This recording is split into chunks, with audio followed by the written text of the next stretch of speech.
अखंड स्मृति ही भवबंधन से हमें, दूसरा कोई उपाय नहीं। ये अगरबत्ती लगा लेना, थोड़ा भोग लगा लेना, ये भागवतिक शतोगुण वृत्तियां हैं। आपका आंतरिक चिंतन कहाँ है? भगवान भगवत प्राप्ति के विषय में कह रहे, अनन्य चेता सततम यो माम स्मरति नित्य सा तस्याहम सुलभा पार्थ। मैं उसके लिए सुलभ हो जाता हूं। किसका? अनन्य चिंतन, भगवदाकार वृत्ति। अभी आपकी है कि नहीं? आप देखिए, भगवत प्राप्ति किसी क्रिया का फल नहीं है। समस्त शुभ क्रियाओं से अशुभ क्रियाओं का त्याग किया जाता है। शुभ क्रिया को करते करते जब ये पता चला, जैसे जल निर्मल हो गया, तो शांत और निर्मल जल में तह में क्या ये दिखाई देता है, तब पता चलने लगा जो परम प्रकाशक अंतःकरण को जो प्रकाशित कर रहा है वो शुभ अशुभ दोनों से परे, शुभ को भी त्याग दिया। अब वो त्रिगुणातीत चिंतन हो रहा है उसका। प्रभु का नाम, प्रभु की रूप, प्रभु की लीला, ये कोई त्रिगुण माया अंतर्गत थोड़ी है, ये तो त्रिगुणातीत है। हमारा चिंतन क्या हो रहा है? बस खास बात है, आप काली भजो, दुर्गा भजो, राम भजो, कृष्ण, वो सब एक ही तत्व है। तत्व सौ दो सौ नहीं, वो एक ही है, दो नहीं। वो जहां तक वो फिर वो लीला के लिए है। बस उसका चिंतन, जिसको पकड़ो उसके चिंतन में डूब जाओ। अब अवस्था, समय अपने पास इतना नहीं रह गया है, बहुत कम समय, कलयुगी जीव है। मान लो आपकी कितनी अवस्था है शरीर की? 68 है। अब पता नहीं कितने सेकंड है आगे, कितने सेकंड कोई भरोसा तो है नहीं। फांसी वाले सजा जो को तो उसको पता है कि अमुक तारीख को दी जाएगी, लेकिन हमने को तो वो भी पता नहीं, गेट से बाहर निकलेंगे कि नहीं निकलेंगे कोई पता नहीं। राह बोल रहे हैं, धा तक पहुंचेंगे कि नहीं पहुंचेंगे, इतना भी समय का ज्ञान नहीं। ये राधा बोलना चाहते, राह बोले और आधे में चले गए, धा तक नहीं पहुंच पाए, ऐसा सिस्टम है इसका। इसलिए हमारी प्रार्थना है, जैसे बने वैसे नाम जपना शुरू कर दो। इसका अभ्यास किया है, जिसके लिए जीवन समर्पित, उसी को देख रहे हैं। अगर चूक हो जाए तो इतने भजनानंदी महाराज भरत जी मृग में और मृग बन गए। ऐसा चिंतन का खेल है। अगर भगवत प्राप्ति केवल इतने से होती तो चक्रवर्ती सम्राट पद का त्याग, महारानी और पुत्रों का त्याग, गंडकी नदी के किनारे रहना और भगवान के भजन में ऐसी रुचि होना, पढ़ के भागवत में देख लो, वो भूल जाते थे कि इस समय क्या सेवा करनी है। ऐसी स्थिति का भी महापुरुष, चिंतन बिगड़ा, हिरण का चिंतन आ गया, चिंतन बदल के इतना चला गया कि भगवत चिंतन ही रुक गया।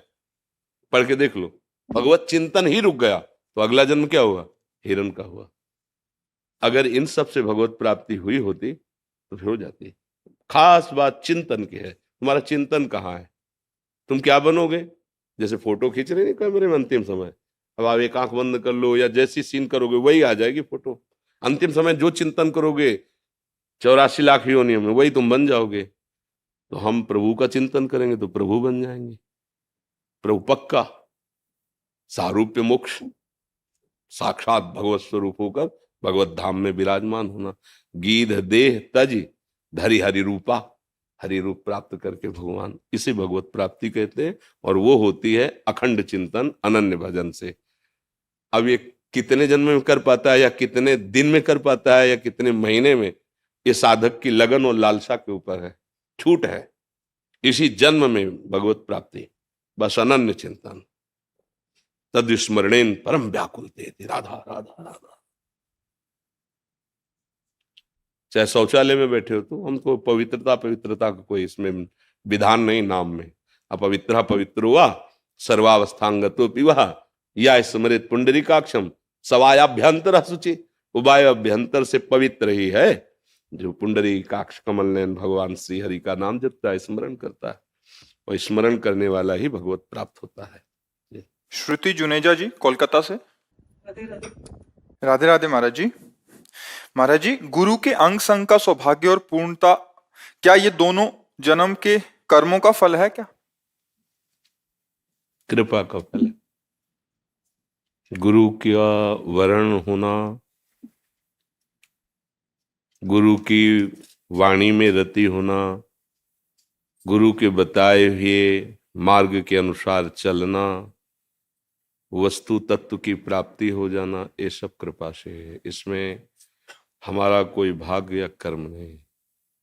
आज ही आप सत्संग में सुन रहे थे कि ये जो मानसिक रोग हैं, ये जो अज्ञान से हम अपने को शरीर मानकर मन और इंद्रियों के द्वारा भोगों को भोग रहे हैं, ये तपस्या, यज्ञ, स्वाध्याय, तीर्थयाटन, दान, योग आदि ये बड़ी औषधियां हैं। ये रोग को दबा देंगे लेकिन जड़ से नहीं मिटा पाएंगे। तो गरुण जी महाराज ने काकभूषुंडी जी से पूछा कि फिर जड़ से कैसे नष्ट होते हैं? बोले राम कृपा नासई सब रोगा, जो यही भांति बने संजोगा। सदगुरु वैद्य बचन विश्वासा, संयम यह न विषय के आशा।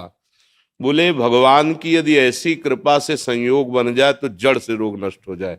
क्या संयोग बन जाए?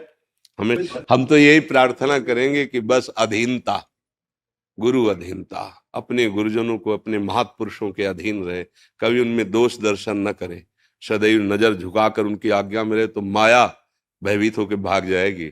और अगर इन पर नजर टेढ़ी कर दी तो माया आप पर नजर टेढ़ी कर दी, फिर बचना मुश्किल है। अभय होए जो तुम्हें डेराई। जो गुरुजनों से डरते रहते वो त्रिभुवन में अभय रहते, और जो गुरुजनों पर नजर टेढ़ी कर दी तो फिर हार जाते हैं। बस ये है।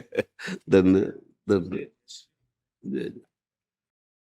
भगवत प्राप्ति किसी क्रिया का फल थोड़ी है कि कोई तपस्या के द्वारा, तीर्थयाटन के द्वारा, स्वाध्याय के द्वारा या नाना प्रकार की यज्ञ आदि क्रियाओं के द्वारा भगवत प्राप्ति थोड़ी होती है।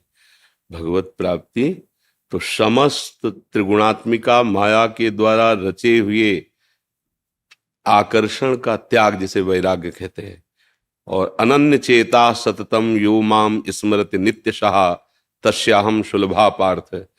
चाहे जो नाम रूप आप आराधन करें, हमारे ही प्रभु के शब्द, श्याम कहो, राम कहो, कृष्ण कहो, हरि कहो, जो भी नाम, अनंत नाम, अनंत रूप, अनंत महिमा, पर भगवत प्राप्ति शब्द जुड़ता ही अनन्य चिंतन से है। अव्यावृत भजनात् अखंड स्मृति, यस्य स्मरण मात्रेण जन्म संसार बंधनात् विमुच्यते, नमस्तस्मै विष्णवे प्रभु विष्णवे। जिनकी